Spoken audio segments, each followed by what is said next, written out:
Sesuatu itu ukurannya mayasduku alaihi kada apa dengan takrif definisi. Misalnya gini, sholat itu batal dengan makan. Kalau kamu sholat makan batal nggak? Nggak, jawab saja. Batal. Itu satu upo apa satu piring? Nggak, jawab saja. Satu upo sudah batal. Sekarang bab makan di ngurmat tamu. Cung tamuku keimangan. Iku sak upo apa sak piring?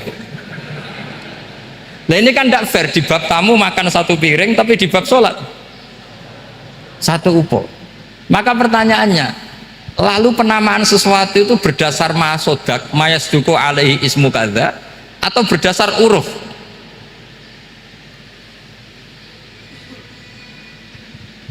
Ukurannya apa coba? Maka terus jadi perdebatan. Nah ini di sini ini pentingnya ulama, karena ya sekarang saya bedai sekarang. Cengkeh itu wangi apa enggak? Kategorinya cengkeh wangi kan? Kalau orang bikin kue tar pasti pakai apa? Cengkeh. Pakai wedang ronde supaya manis, apa wangi dikasih apa? Cengkeh. Nah itu saya berkali-kali cerita, pernah mau dipikirkan orang Islam itu nggak boleh rokok karena dianggap pakai apa? Mewangi, karena ada apa? Cengkeh. Tapi terus didebat, kalau gitu berarti orang Jumatan sunat rokok karena Jumatan disunatkan pakai pewangi. Wah itu kan akhirnya tuh, wah iya repot ya. Jadi kalau cengkeh kamu kategorikan pewangen, yang orang Islam nggak boleh rokok karena pakai cengkeh yang wangi, konsekuensinya orang Jumatan sunat rokok karena berarti di masjid pakai apa? Pewangi. Kan sesat semua. Jadi itu ilmu. Makanya selain fikih mateng itu ada ilmu yang namanya usul fikih. Usul fikih itu yang neliti itu. Mayasduku alaihi kadza. Jadi yus ngono iku darani ngono. Seorang lagi. Ngono iku wis darani ngono. Jadi fikih itu harus jelas. Saya ini pengagum fikih. Jadi saya di rumah punya ibu, saya ulang lagi, sepuh, butuh perhatian saya dan saudara-saudara saya punya pesantren, sehingga artinya punya kewajiban. Ini sekaligus maklumat bagi yang ingin ngundang supaya ngukur dosa ndak yang ngundang supaya itu bukan kebaikan atau ndak, tapi dosa apa enggak gitu. Artinya bisa gugurkan kewajiban secara fikih itu hanya kewajiban yang lebih apa? Besar. Kayaknya ndak akan terjadi kecuali temannya bapak saya atau pernah guru-gurunya guru saya. Misalnya Lirboyo nanti Sakban ngundang saya dua. Begini ya, ini kan abahnya Kiai Mas Bukin juga namanya Fakih, gurunya juga Kiai Abdul Fakih. Saya berharap anak-anak Inkafa ini nekuni utamanya itu fikih. Fikih itu penting sekali. Kata Sayyid Ali yang Sohibu Simtid Durar itu, wabihi kiwamus syariah, yang bisa mengawal syariat itu hanya fikih. Fikih itu ya kalau yang paling gampang tentu kita misalnya punya Fathul Qorib, Fathul Mu'in, Fathul Wahab. Tapi yang faham betul, pasti faham itu ngelotok setengah hafal. Jangan bawa kitabnya tok, sementing sekian semester terus selesai. Itu sama-sama dosa, itu dosennya ya dosa, mahasiswanya juga dosa. Karena sudah terlanjur sarjana agama, ternyata nggak bisa, itu kan mendingan ndak sarjana agama. Itu saya tak cerita sama Kiai Roba, itu ada fatwa kiai juga wali. Suatu saat ada penyanyi dangdut top terkenal di Indonesia itu nyanyi dangdut ya penyanyi ya dai, entah itu hakikat entah majas tidak tahu. Itu kiai itu fatwanya lucu, kalau kamu datangi dia pas main dangdut masih saya beri izin, tapi kalau datangi dia pas pengajian itu tak larang kata. Kan santrinya jadi eskal, ini pas pengajian dilarang, pas dangdutan kok malah dapat izin. Tapi bukan berarti halal ya, dapat izin. Dapat izin kan potensinya bisa karena dilarang lah ya tetap belerot. Terus suatu saat si santri ini setengah wali, tidak wali tapi setengah. Lama-lama itu memahami gurunya, ternyata sirinya begini. Kalau seorang penyanyi yang tidak pernah ngaji kemudian ngomong agama, itu potensinya itu fadollu wadollu, sesat dan menyesatkan. Tapi kalau dia sedang nyanyi dangdut, penyanyinya cowok loh, sama jangan bayangkan Dangdut putri enggak itu cowok sudah tua lagi. Jadi potensi halalnya ada lah maksudnya untuk, tapi tidak alat musiknya, orangnya. Tapi kalau dia nyanyi itu paling dosanya hanya nyanyi. Saya ulang lagi, murid tadi akhirnya paham kalau datangi pengajian itu artinya ikrar kalau dia seorang dai atau seorang yang layak ngomong apa? Agama. Itu lebih bahaya karena kita santri, apalagi kita doktor atau MM terus ngekrori orang yang nggak jelas asal usulnya. Tapi kalau nyanyi kan nyanyi saja, sehingga itu menjadi fikih. Bahaya terbesar dalam fikih adalah apa? Mengkaji fikih tidak dari ahlinya. Ya seorang lagi ya, mengkaji fikih tidak dari apa? Ahli. Nah kenapa demikian? Begini, saya beri contoh. Ilmu fikih itu tentu pertama dari Rasulullah SAW, kemudian bersanad sampai kita atau kita sampai Rasulullah. Itu ngalami sekian ijtihad yang tidak mudah. Saya beri sekian contoh. Dulu Imam Syafi'i itu sukanya sama guru yang miskin, ya karena rata-rata santri juga miskin, jadi mesti ngidolakan guru yang miskin, karena sesama miskinnya harus berkoalisi. Tapi akhirnya gurunya Imam Syafi'i itu miskin sekali, namanya Muslim bin Khalid Az-Zanji itu miskin, Sufyan As-Sauri miskin, Sufyan bin Uyainah miskin. Setelah ngaji di Medina itu Imam Malik itu kaya, pas itu Imam Malik sudah kaya. Setiap ketemu Imam Syafi'i dikasih uang, sampai ketika Imam Malik itu bilang, kamu sudah alim, ilmu saya sudah habis, kamu ngaji sama yang lain. Sama siapa? Kata Imam Malik, orang yang sealim saya sudah meninggal, namanya Abu Hanifah, tapi dia punya murid namanya Muhammad bin Hasan Asy-Syaibani, kamu ke sana. Terus Imam Malik datang ke Baki. Dulu Baki itu pasar rental, ya Grab lah kita kalau sekarang itu. Mengumumkan siapa kafilah yang mau ke Irak. Kita ya Imam Malik, dibayari sama Imam Malik, ini yang antar ke Irak, ke Muhammad bin Hasan Asy-Syaibani. Imam Malik mulai ngeper, guru saya yang miskin tidak pernah nyangoni, guru-guru saya yang kaya sering nyangoni. Mulai memasalahkan dia miskin gitu, kira-kira seperti itu, mulai masalah gitu. Setelah datang ke Irak di Muhammad bin Hasan Asy-Syaibani itu si Muhammad bin Hasan Asy-Syaibani itu kalau ngitung uang itu di meja tamu. Jadi punya emas lantaan, punya uang, kira-kira kalau Indonesia punya rupiah, punya dolar, dihitung itu di ruang tamu. Kata Imam Syafi'i, saya dengan Imam Malik saja nggak serak, ini lebih kedonyan lagi kiai. Ngitung uang itu di ruang tamu.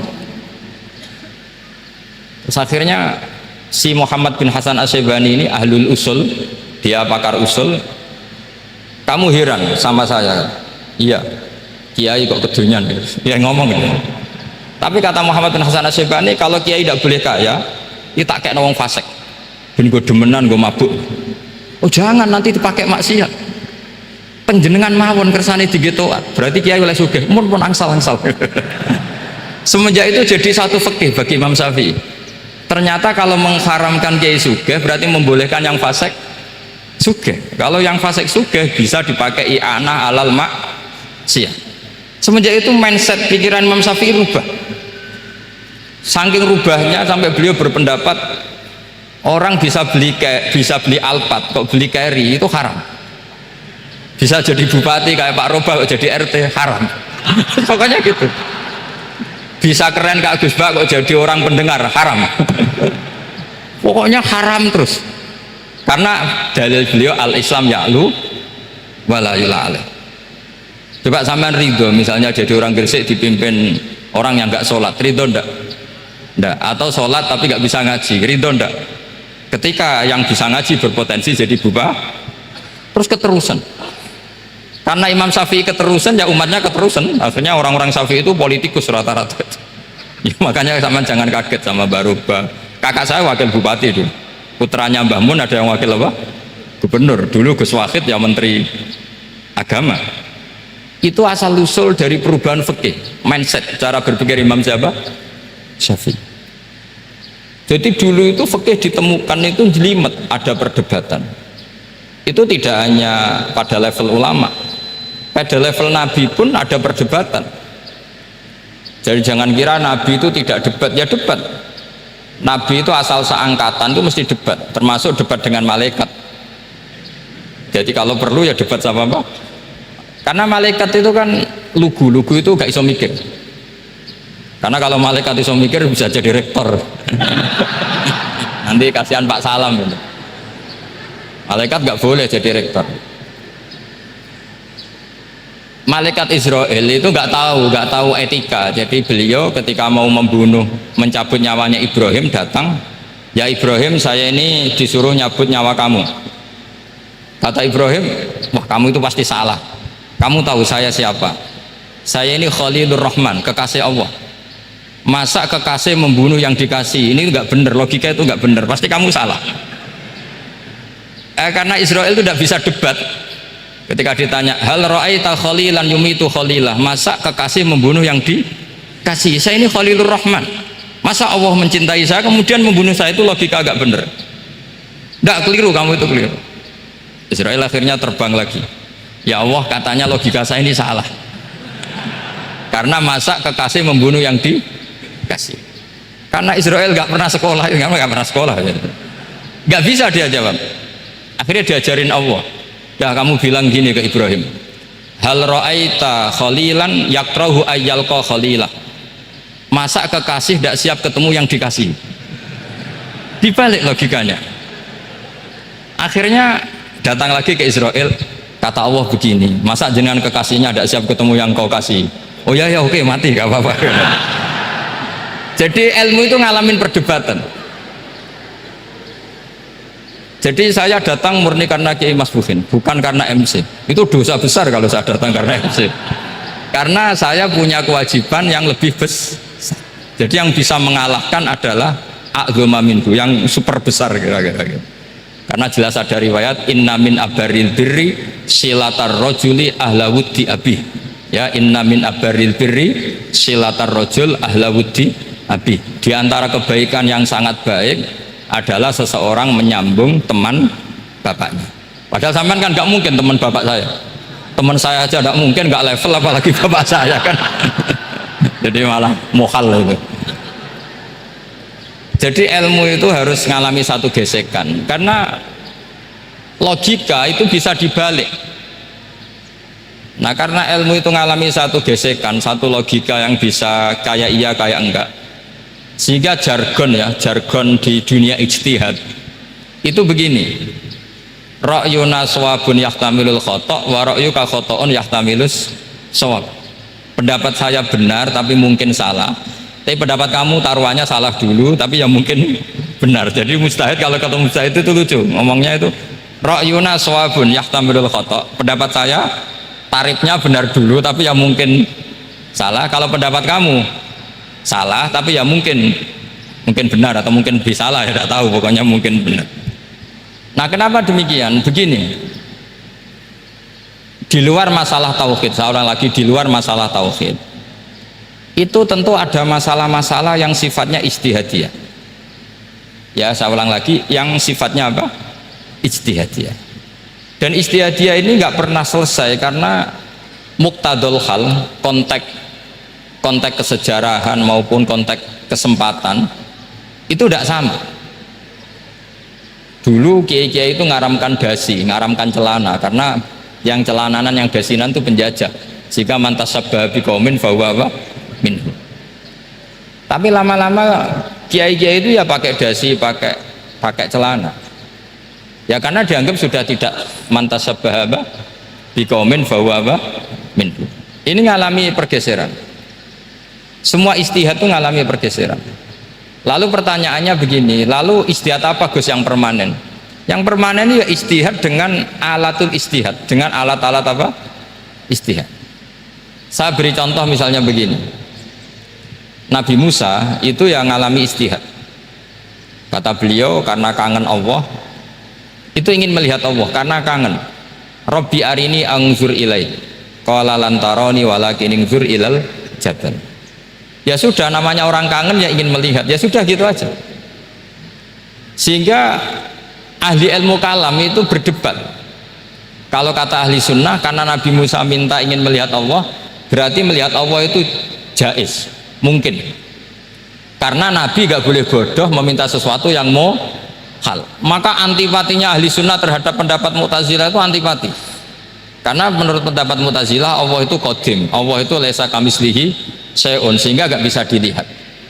Pertanyaannya adalah berarti Nabi Musa meminta sesuatu yang hal, itu bodoh sekali sampai nggak tahu mana hal mana apa jaiz. Makanya kata Imam Ghazali, masa Nabi Musa yang Nabi nggak tahu kalau melihat Allah itu hal, sampai minta berarti nganggap itu jaiz atau boleh. Itu cara pandang orang-orang ahli sunnah apa wal jamaah.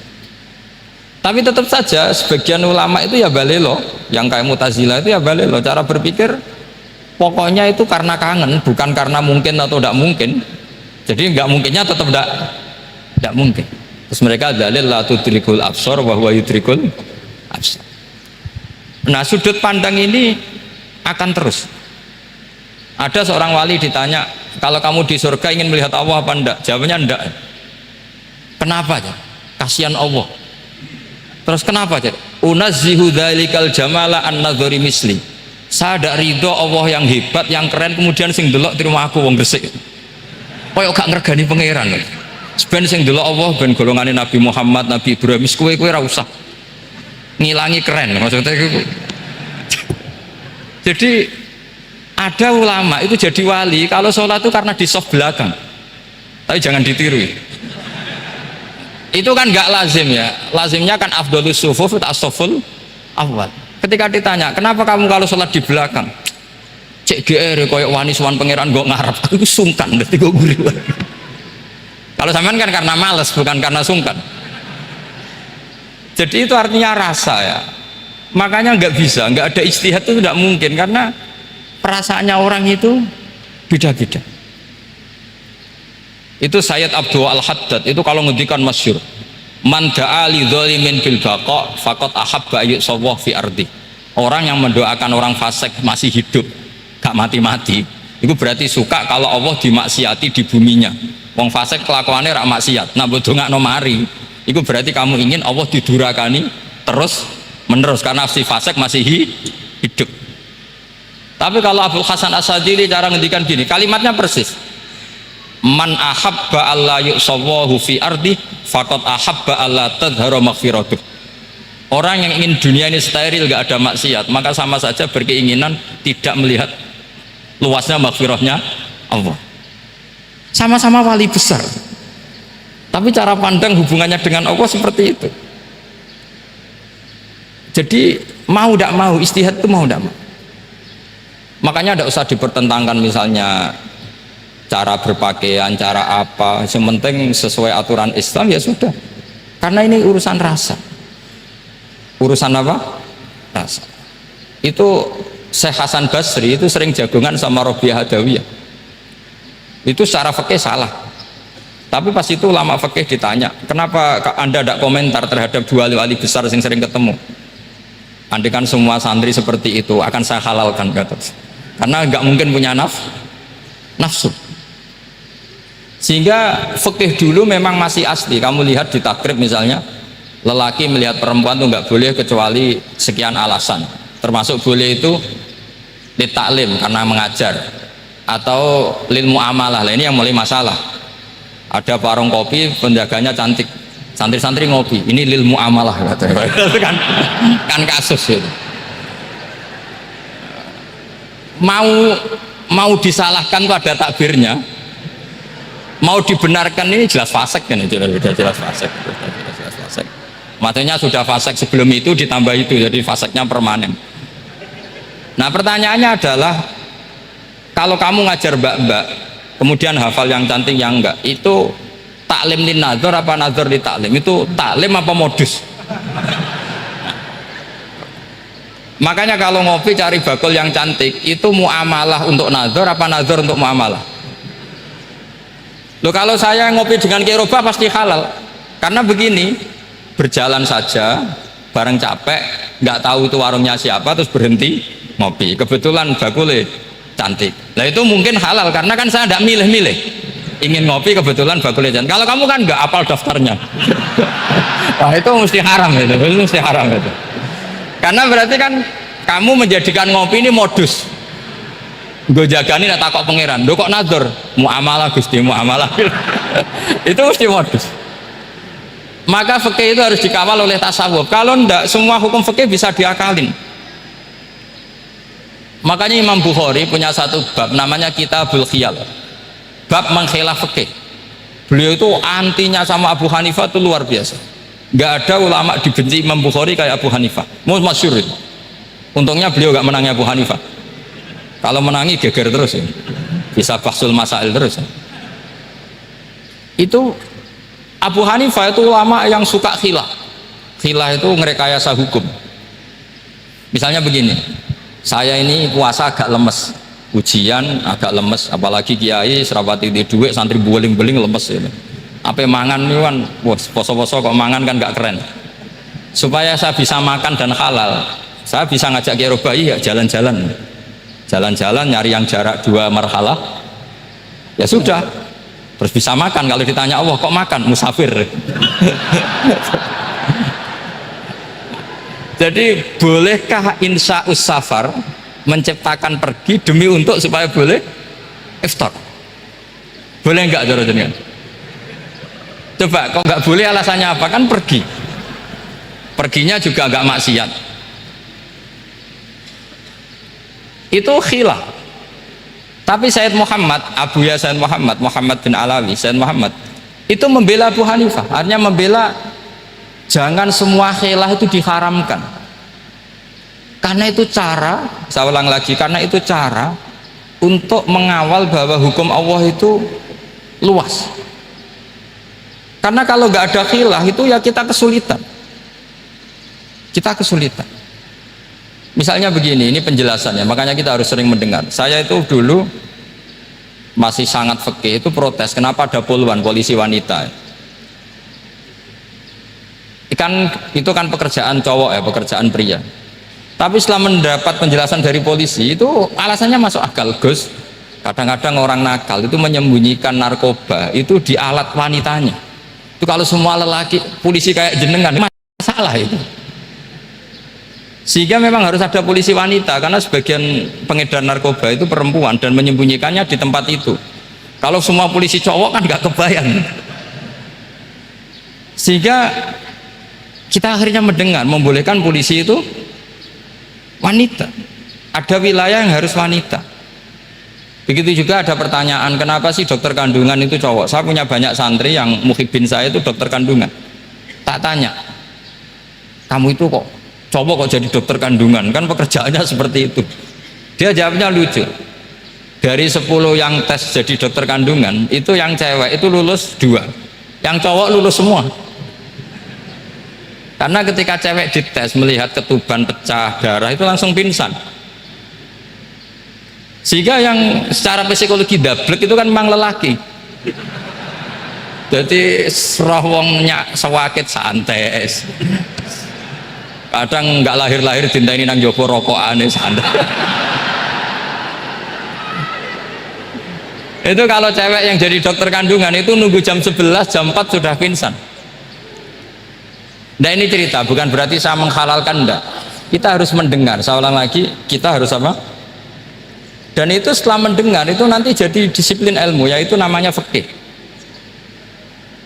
Saya berkali-kali cerita di mana-mana cerita, fikih itu harus dievaluasi. Karena ini masalah furu'iyah. Saya berkali-kali cerita di mana-mana cerita. Hukum berteman orang fasik gimana? Pasti orang jawab haram karena takut ketularan orang fasik. Tapi kalau dibalik, hukumnya bina orang fasik gimana? Ya baik, umatnya Nabi bisa bina kalau berteman. Kamu bisa bina orang fasik tanpa berteman? Gak bisa. Jadi kalau dibalik, hukum berteman orang fasik gimana? Haram. Hukumnya bina orang fasik baik, bisa bina kalau berteman. Berarti berteman orang fasik ya terus nanti pada level lapangan sih gampang. Kalau yang soleh membina yang fasik dan yang fasik ketularan yang soleh, maka ternyata kalau yang soleh ketularan fasik ya berarti ternyata buruk. Tapi kan hukum masa nunggu kenyataan, kan jadi nggak hukum. Di mana-mana hukum itu kan ada asumsi, karena ini masalah ijtihad. Nah itu yang dilakukan para ulama kita. Jadi sampean harus mengkaji fikih secara detail karena tidak hanya kita yang khilaf. Nabi-nabi juga khilaf dalam menentukan dakwah ilallah. Wali-wali kita kayak Abdul Hasan Asyadili sama Sayyid Abdul Al-Haddad itu juga khilaf. Imam Ghazali ya khilaf. Imam Suyuti itu kalau ketemu Al-Qastolani itu saling tidak nanya, saking nggak cocoknya, masyhur itu. Jadi ulama ya ora cocok. Bedanya nak saiki perkara partai. Kalau orang dulu enggak, karena pakai asumsi, karena memang susah.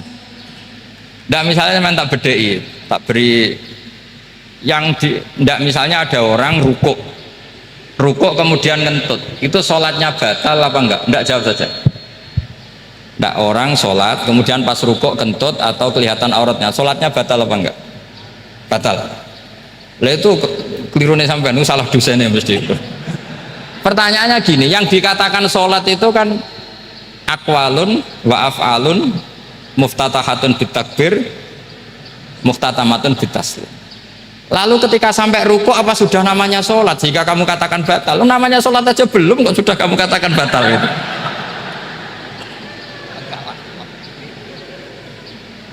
Iya kan?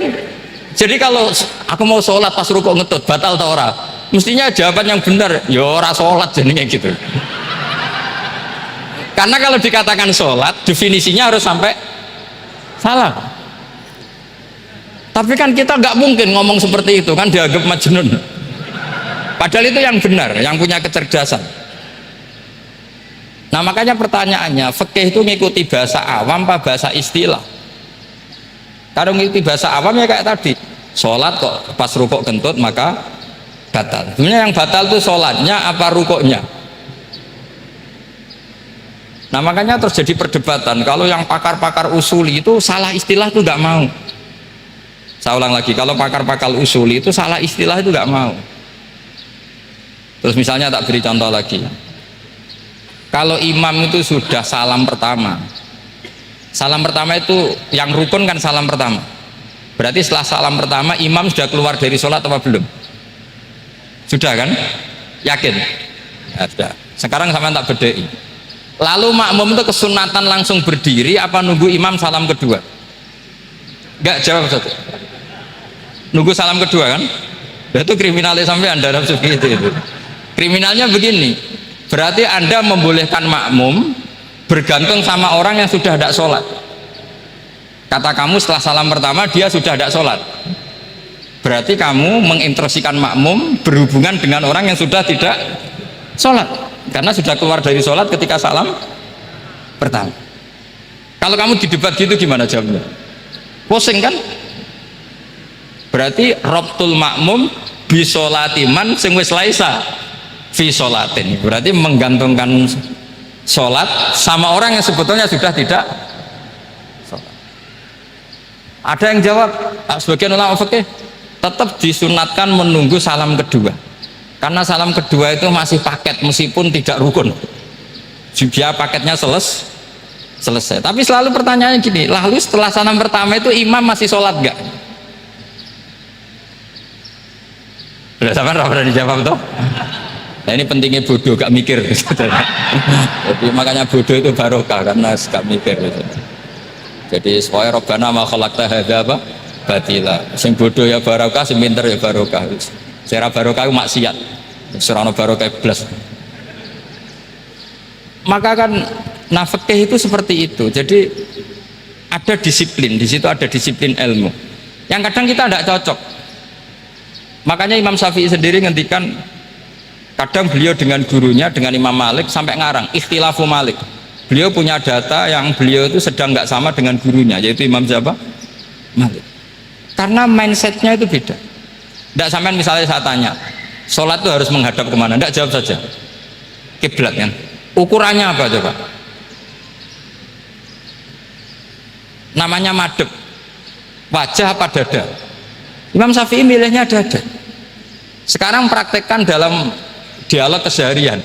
Saya jagungan sama Kiai Robah seperti ini, terus wajah saya begini, madhep enggak? Nah itu masalah. Terus pertanyaannya, Madep dengan dada itu fi sholat apa fil qiyam?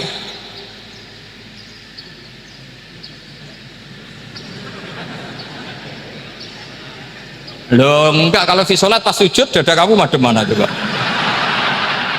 Kamu enggak pernah mikir kan? Ya madep pakai dada itu kan kalau berdiri, kalau rukuk sama sujud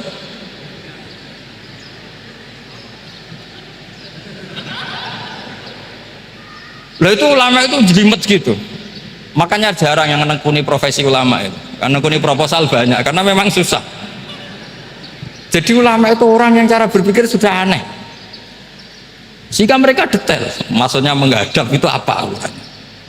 Ukurannya kalau berdiri ya dada, tapi nggak bisa kamu katakan at-tawajjuh bisodri aturan dalam sholat, fikuli sholat. Pertanyaannya lah kalau rukuk sama sujud dadanya menghadap kemana coba? Maka itu ilmu yang sudah jelimet. Nah ulama usul fikih, ulama yang nggak mau salah per detail hukum. Sehingga menurut Imam Rafi'i, misalnya kalau beliau ditanya sujud itu gimana ya, asal watul jabhah ya sujud. Tapi kalau menurut Imam Nawawi harus melibatkan 7 apa? Anggota, yaitu al jabhah wal yaden wal rukbaten wal qadamain. Oke, Imam Nawawi kita ikuti. Tentu keseharian kita pakai Imam Nawawi, yaitu berdasar hadis umirtu an asjuda ala sab'ati dumin al jabhah wal yaden wal rukbaten wal qadamain. Berarti berapa? 7. Tapi pernah saya cek di kitab karangannya Imam Syafi'i, ketika beliau ngendikan saya suka kalau orang sujud itu melibatkan 7 anggota berdasar hadis ini. Tapi kata beliau wayah tamilu, dan bisa saja sujud yang watul jabhah itu sudah cukup. Kata Imam Syafi'i, limadha, karena Nabi ketika sujud itu hanya ngendikan begini, sajadalaka wajhi wa sam'i wa basori. Gak ada di hadis wayadi wa rubati wa qadami. Ya sudah, akhirnya itu sudut pandang. Terus gugatan kedua begini, ada orang muslim yang sujud sama berhala. Untuk menjadi murtad itu harus 7 anggota apa cukup watul jabhah alal ardi? Untuk sah menjadi murtad itu, untuk sah menjadi murtad cukup watul jabhah alal ardi harus 7 anggota untuk keabsahan murtadnya itu. Tidak jawab. Makanya ini tugas dosen-dosen ini meminterkan ini, karena namanya sudah faqih. Faqih itu ahli fikih yang detail, namanya faqih. Kalau ini mutafaqih. Jadi bukan tafakuha tapi tafakuha, kayak tamarodo. Jadi wazannya nanti itu wal idhari ma laysa fil waqi'. Jadi ini bukan gojlok, ini memang marah saya ini. Jadi kalau sudah pakai gelar fakih harus fakih betul. Karena ilmu fikih itu sebetulnya gampang. Sampai kalau ngaji i'anah itu kelihatan fikih itu gampang karena ada logika yang terbangun. Misalnya begini, orang kalau tawaf itu disuruh agak jauh dari Ka'bah, jangan sampai nginjak sadarwan, karena sadarwan itu pondasi itu ikut Ka'bah. Kenapa begitu? Ya jenenge ra muteri Ka'bah, ide-ide Ka'bah. Jadi sebenarnya sederhana logikanya. Sing jenenge muter itu di luar itu kita muter. Nah kalau nginjak pondasinya namanya gak muteri Ka'bah tapi ide-ide Ka'bah.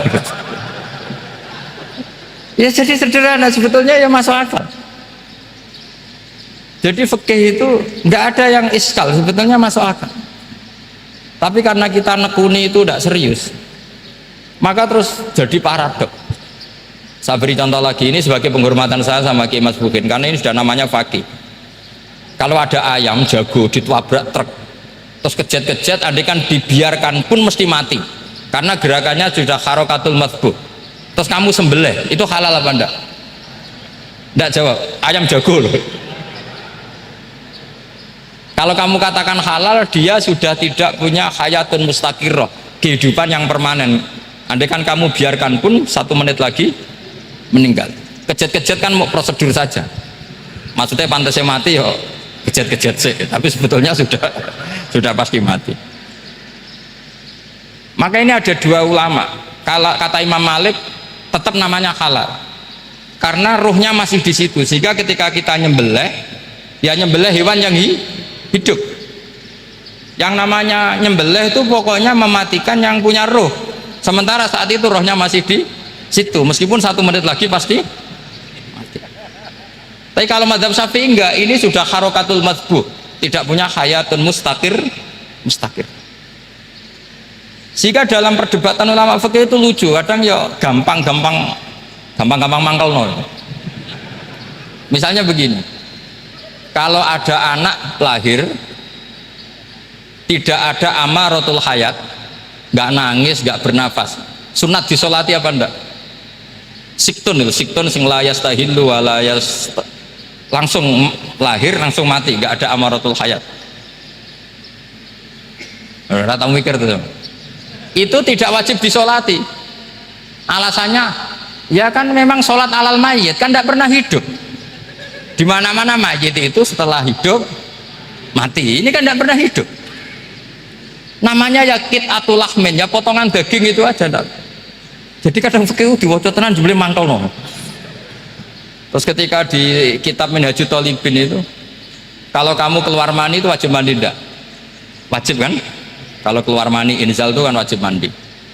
Nah kenapa nifas atau wiladah keluar bayi, kenapa ibu-ibu kalau keluar bayi wajib mandi? Alasannya lucu, li'annal walad maniyun mun akidun, ini kan wis mani cuma mengkristal. Jadi kadang pakai mangkel apa ya sembrono itu, masuk wajib mandi wiladah itu karena apa? Li'annal walad maniyun mun akidun, ini kok mani sing wis mengkristal, mani sing wis jelalatan lah, lahir nuangis macam-macam. Jadi ternyata karena kenapa fikih butuh alasan, nyari hadis tentang keluar anak mandi itu nggak ada yang sorry, yang ada adalah tentang inzal, innamal ma' minal, akhirnya dicari-cari ternyata walad itu maniyun munakidun. Nah ini problem fikih. Sampean harus siap dengan pelajaran seperti ini, meskipun sampean mungkin wong priayi, tapi ini ilmu. Ya, saya ulang lagi, ini ilmu. Sehingga ulama itu mau tidak mau harus mau mendengar.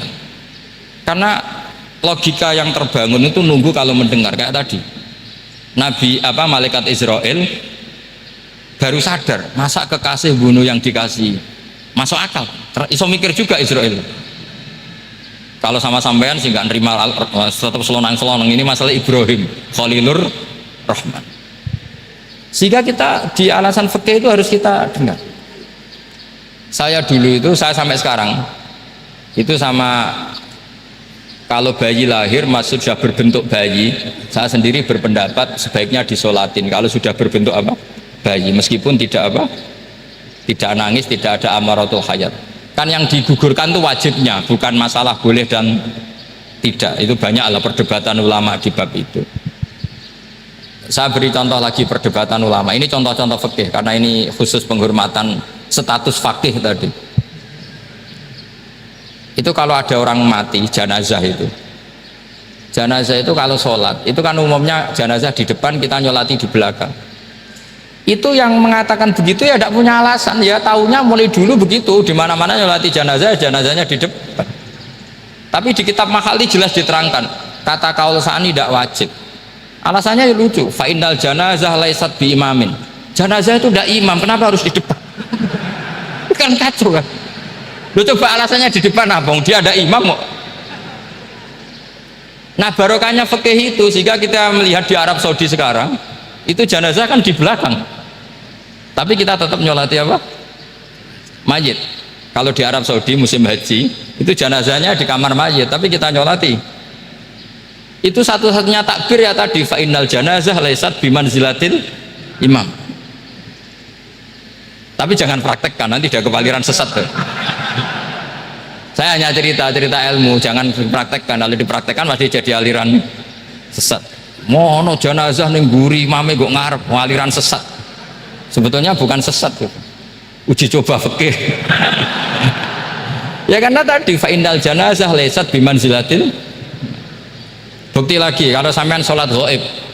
Sholat ghaib itu misalnya mayitnya di Surabaya, boleh nggak sholat ghaib di sini? Terus jenazahnya di belakang kamu apa depan kamu? Nah ini kan fikih itu pokoknya gitu. Makanya standar furu'iyah itu susah. Karena perdebatannya itu mirip-mirip, kayak iya, kayak tidak, kayak. Makanya dulu zaman sahabat, ada sahabat itu mencintai Rasulullah, senengannya sowan, bukti cinta sowan. Banyak juga yang sahabat bukti cinta Nabi itu tidak pernah sowan, alasannya ganggu. Kenapa kamu jarang sowan Nabi? Saya sering jamaah sama Nabi, saya tidak pernah sowan. Kenapa? Ganggu. Biar Nabi kalau di rumah sama anak istrinya, saya tidak mau ganggu. Makanya saya termasuk kiai yang gak pati seneng disowani. Karena ya itu tadi. Kalau mulang seneng saya, kalau disowani biasa saya. Kalau Kiai Roba itu nilai, nak pernah sepuh jadi rasowan nilai. Jadi beda. Saya sering ditilii kiai-kiai sepuh. Tapi bahasanya tentu tidak sowan, tapi nopo nilai. Kalau sowan itu banyak. Ketika Rasulullah wafat, itu separuh sahabat hampir mayoritas, ya Rasulullah kita semua ingin kita dulu yang meninggal karena engkau begitu penting. Maka jangan meninggal dulu, kita yang meninggal. Kalau kita yang meninggal itu nggak apa-apa, tapi kalau engkau penting jangan meninggal. Tapi ada saja sahabat lah tidak seperti itu. Saya suka Rasulullah meninggal dulu. Alasannya masuk akal. Biar Allah menyaksikan saya kama usaddikuhu hayyan usaddikuhu maitan. Allah biar menyaksikan saya iman kepada Nabi ketika masih hidup, dan saya buktikan setelah mati pun, setelah meninggal pun, setelah wafat pun iman. Jadi ternyata baisnya itu supaya orang tahu bahwa iman kita kepada Nabi itu iman yang super. Jika ketika beliau sugeng ya kita iman, setelah wafat juga kita iman. Kai usaddikuhu maitan kama usaddikuhu hayyan. Supaya saya mentasdikkan beliau setelah meninggal sebagaimana kita mentasdikkan beliau saat masih hidup. Dan ternyata Allah ridho dengan perkataan sahabat itu. Kenapa Allah ridho? Karena menjadi pelajaran bagi orang-orang yang ditakdir gak menangi Rasulullah SAW. Tetap mereka iman. Jangan kayak setan. Setan itu kurang ajar betul kalau iblis itu. Masyhur itu. Iblis itu nangis-nangis neng Nabi Musa. Iblis itu takutnya sama Allah itu luar biasa. Sampean kalah. Iblis itu setiap ketemu malaikat karena dia ngerti alam gaib, mesti apa itu? Kama sali syaitani isqala lil insani kfur falamma kafara qala inni bari'um minka inni akhafu wa rabbal alamin. Jadi setan iblis itu paling sering bilang inni akhafu wa rabbal alamin, karena iblis itu tahu surga, tahu neraka, tahu kekuasaannya Allah. Jadi takutnya sama Allah luar biasa. Makanya setiap dia mengajarkan kekafiran, setelah orang itu kafir gimana? Inni bari'um minka inni akhafu wa rabbal alamin. Saking takutnya sama Allah, suatu saat iblis ini datangi Nabi Musa karena tahu Nabi Musa itu kalimullah, orang yang bisa komunikasi langsung dengan Allah. Ya Musa ya kalim Allah, saya ini makhluk, saya takutnya sama Allah luar biasa, tolong rayukan Allah supaya nerima tobat saya. Karena dirayu terus lama-lama Nabi Musa bilang oke, tak rayukan Allah sama Allah. Karena Musa kekasihnya, ya Allah iblis punya ingin tobat, tolong dikasih hak tobat. Kata Allah oke, dia bisa tobat asal mau sujud di makamnya Nabi Adam, karena kesalahannya dia gak mau sujud sama Nabi Adam.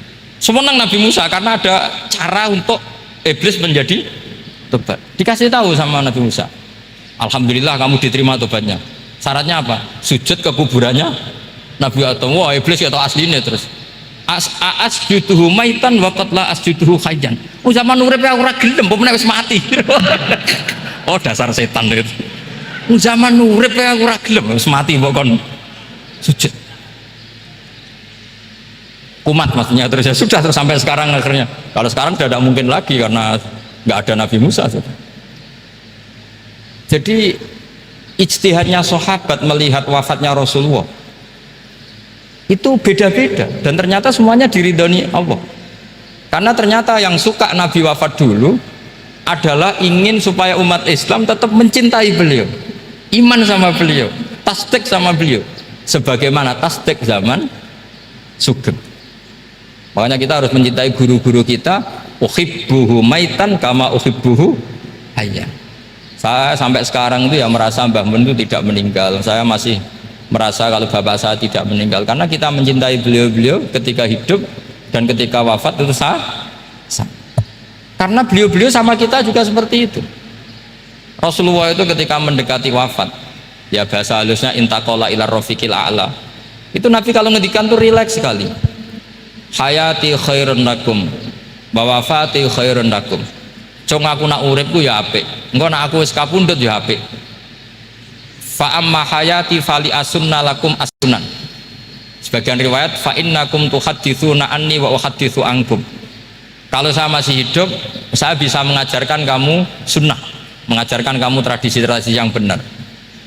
Dan ketika aku mati, ketika aku sudah wafat, maka saya jejer Allah, kata Nabi.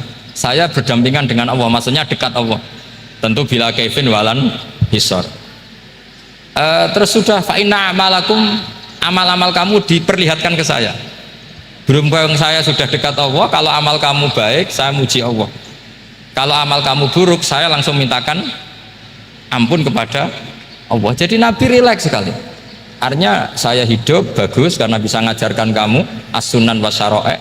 Kalau saya wafat karena saya dekat Allah, kalau kamu baik saya muji Allah, kalau kamu buruk saya mintakan ampun kepada. Guru-guru kita juga seperti itu. Justru setelah wafat beliau-beliau punya kesempatan dekat sama Allah, dekat sama al-malail a'la, sehingga mendoakan apa? Nah, terus kata Said Muhammad, wala taqulu lima yuqtalu fi sabilillahi amwat. Kamu jangan pernah berkeyakinan atau berpendapat atau berkomentar kalau orang-orang yang mati fi sabilillah adalah berstatus apa? Mati, amwat. Kalah. Terus kata Said Muhammad, hadza li amati syuhada. Ketentuan ini bagi umumnya syuhada. Artinya gini, umumnya syuhada saja tidak berstatus amwat. Apalagi hadza Rasulullah sayyidul syuhada, sayyidul anbiya, sayyidul mursalin, tentu tidak pernah berstatus amwat. Ya saya ulang lagi ya, jadi zaman cara berpikir amatus syuhada, syuhada yang umum saja berstatus hidup, tidak boleh distatuskan amwat. Apalagi Rasulullah itu sayyidus syuhada, sayyidul anbiya, maka status beliau pasti hayyun la yamut, pasti beliau itu hidup tidak. Dan karena beliau itu asfaq, sangat sayang kepada kita, sebagaimana zaman beliau hidup itu sayang kepada kita sampai nangis-nangis minta hak syafaat, maka setelah meninggalkan pun beliau pasti sayang kita dan pasti berusaha supaya kita diampuni oleh Allah Subhanahu wa ta'ala. Sehingga ada sahabat yang tadi berpendapat, kalau saya nggak masalah Nabi wafat dulu, supaya Allah menyaksikan saya usaddiquhu maitan kama usaddiquhu hayyan. Jadi ini cerita ya, cerita sudut-sudut pandang. Jadi saya mohon kalau mengkaji fikih itu harus detail, minimal takrib itu setengah hafal, supaya konstruksi ilmu itu utuh. Ya saya ulang lagi, konstruksi ilmu itu, karena ilmu itu mesti ada yang apa ya, ya rodok setengah salah itu, tapi disalahno ora kena. Ndak sampean tak bedheki, nak pancen bener langsung tak angkat jadi rektor. Nak bener tuh. Coba rukun sholat pertama itu apa coba? Rukun sholat pertama niat. Niat sama berdiri dulu mana? Ayo niat dulu baru berdiri, apa berdiri dulu baru niat? Berarti niat sama berdiri dulu mana? Rubah kan? Artinya kita mau bilang tartib urutannya niat, berdiri, takbir, gak bisa. Yang dikatakan niat itu apa? Qasdus syai' muktaronan bifi'lihi. Berarti niat sama takbir harus bareng apa urutan? Bareng. Terus dengan qiyamnya urutan apa bareng? Bareng apa urutan? Loh enggak, kalau urutan berarti takbir dulu, duduk, baru berdiri. Nah maka seperti ini itu mau tidak mau kita salah, dikatakan tartib ya salah, dikatakan serentak ya salah. Cuma karena kita bodoh, gak tahu mikir itu, alhamdulillah kan di situ itu. Lu coba niat sholat loh, niat takbir qiyam dulu mana? Niat takbir qiyam dulu mana coba? Dulu qiyam. Nggak ada kitab yang mengatakan arkanus sholat awaluha. Oh dianggap kitab kriminal maksudnya. Makanya ngendikane ulama-ulama di sarah-sarah, mau tidak mau sebagian istilah itu tasamuh itu wis gampang ngono kok repot. Karena kita tidak bisa detailnya. Coba misalnya puasa Ramadan itu wajib apa? Tabyitun niat, nginep no niat. Sing darani nginep itu umure lama apa enggak? Lama kan? Sekarang sebelum 2 menit kamu baru niat, sah apa enggak? Sah. Itu sempat nginep apa enggak 2 menit itu? Enggak sempat kan? Jadi ilmu itu, makanya kata ulama-ulama, pokoknya ilmu itu mesti ono unsur tasamuh itu ya juga gampang. Apa? Juga gampang. Misalnya Imam Syafi'i berpendapat mashu ba'dir roksi, itu kata beliau walau sya'rotan fi hadir roksi, meskipun satu rambut asal masih di wilayah kepala, tapi kalau rambut itu dikeliwir dibasuh di sini nggak sah karena sudah keluar dari batas apa? Kepala. Imam Syafi'i cara berpikir kan yes ngene iki jenenge basuh sirah. Tapi cara Abu Hanifah enggak. Ya enggak, yang namanya megang kepala itu ya minimal 1/4 lah. Masa gitu dikatakan Lalu ulama usul fikih itu berdebat. Sesuatu itu sesuai masodaknya. Masodak itu yasduku alaihi kadza, yaitu ini tadi saya cerita ke Ibu Khin tentang ngaji Jamul Jawame. Ini ilmu yang di Jamul Jawame. Sesuatu itu ukurannya mayasduku alaihi kadza apa dengan takrif definisi. Misalnya gini, sholat itu batal dengan makan. Kalau kamu sholat makan batal nggak? Nggak, jawab saja. Batal. Itu satu upo apa satu piring? Nggak, jawab saja. Satu upo sudah batal. Sekarang bab makan di ngurmat tamu. Cung tamuku kaimangan. Iku sak upo apa sak piring? Nah ini kan tidak fair, di bab tamu makan satu piring tapi di bab sholat satu upo. Maka pertanyaannya, lalu penamaan sesuatu itu berdasar masodak mayasduku alaihi ismu kadza atau berdasar uruf?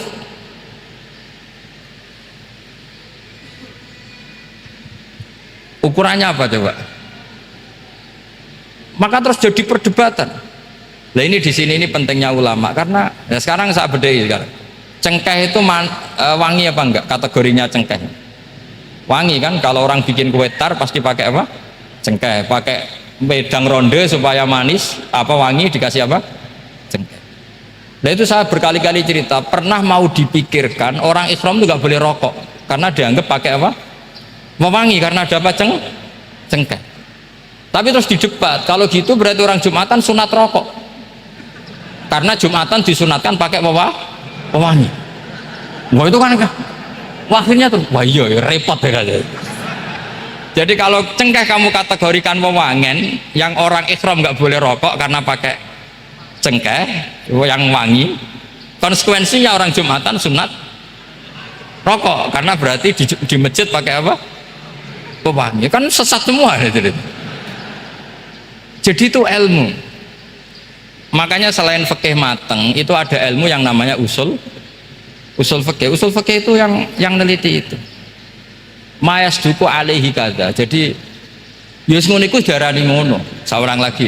Ngono iku wis darani ngono. Ora perlu roh detail. Ya, saya ulang lagi. Wis ora perlu roh detail. Makanya Abu Hanifah itu misalnya basuh wajah. Wis angger keceluk ngene iki basuh wajah. Nek Imam Syafi'i kan detail. Mimbaini mana bitis syari sampai ila somahe uzunehi ila dzakon. Terus mana bitis syari Imam Syafi'i nambah apa? Ghaliban. Kenapa ditambah ghaliban? Karena kalau orang budak mana bitis syarinya di sini. Jadi itu fikih. Jadi fikih itu jelimet. Padahal kita ini nggak pernah berpikir secerdas Imam Syafi'i, tapi akhirnya ya mikir juga. Nah, gak ditambah ghaliban, mana bitis syarinya orang budak kan? Sini. Terus sekarang perdebatannya, orang budak basuh masuk roksi di sini sah enggak?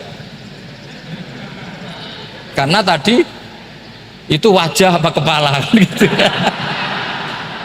Kan jadi bingung gitu. Ya makanya ini mukadimah saya supaya sampean apa lebih disiplin belajar apa?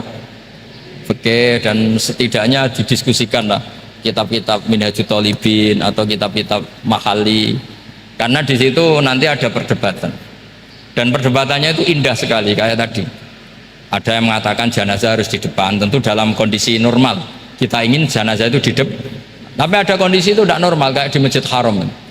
Lalu solusinya gimana? Ya kita ngikuti kaul sani, fa innal janazah laisat bimanzilatil imam. Tapi kalau di sini normal ya sudah kita sholat ya normal aja lah. Masa jenazahnya di belakang kamu sholat? Nanti jenazahnya iri, sekali-kali di depan aja kok gak boleh gitu. Malah jadi repot tadi. Jadi karena apa ya? Kalau kita mengkaji tidak panjang itu bahaya. Karena ilmu tadi, ilmu itu ada logikanya. Imam Ghazali dalam bab warid sama maurud itu gak setuju sama Imam Syafi'i, dia Maliki. Ya kalau dalam mazhab Syafi'i yang populer kan kalau ada najis airnya sedikit kan dikucurkan supaya al-ma'u itu warid. Kalau warid punya kekuatan menghilangkan, tapi gak boleh najis diletakkan di bejana yang ada airnya namanya maurud.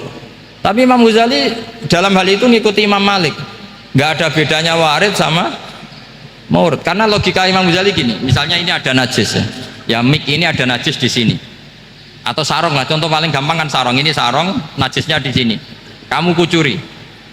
Ketika kamu kucur, air yang lewat ini kan tidak ada dua kola. Kemudian ketika terkena najis, mutanajis kan? Kalau dia sudah mutanajis, dia punya kekuatan menghilangkan najis apa enggak? Enggak kan, karena dia sendiri berstatus mutanajis. Artinya begini, meskipun ini disorno, itu bukan berarti najis gak campur. Nah terus sampean misalnya bantah, tapi kucurannya wakil, terus nanti semua tersisa hilang. Ya kalau gitu nggak ada masalah kan, pertanyaannya kan karena banyu itu satu ciduk. Sehingga Imam Syafi'i mengatakan, cara berpikir Imam Ghazali, air itu oleh Allah dikatakan mutahhirun, mensucikan. Ya sudah, kalau ada air berarti mensucikan, baik caranya warid maupun maurud. Bukan karena air itu menghilangkan najis, karena tadi logikanya yang sudah kena najis, air ini sudah berstatus mutanajis, berarti pas mulai lewat ke bawah dia statusnya apa? Mutanajis, ke bawah lagi berstatus mutanajis. Misalnya sampean bantah, tapi mutanajis ini kan dihilangkan oleh air di atasnya. Ya kalau ada jaminan air berikutnya bisa menuntaskan. Nah najisnya bandel, gandok kan terus panjang perdebatannya. Makanya kata Imam Ghazali, sudah dalam hal itu saya ikut Imam Malik. Ikut Imam Malik, anggar ana najis kok is disori banyu ne ora mutaghayir, ya ngono iku jenenge nyucekno. Mergo banyu oleh Allah distatuskan mutahhir, mensucikan. Dadi ora usah bayangno sing jlimet-jlimet. Nah itu namanya masodak. Wis keceluk basuh ambek banyu. Berarti wis keceluk mensucikan. Itu juga satu kefiah dalam usul fikih. Ya sudah seperti itu. Ya kayak sampean kangen anak lah. Kangen anak itu ketemu wis cukup ta ora? Cara sampean wis cukup.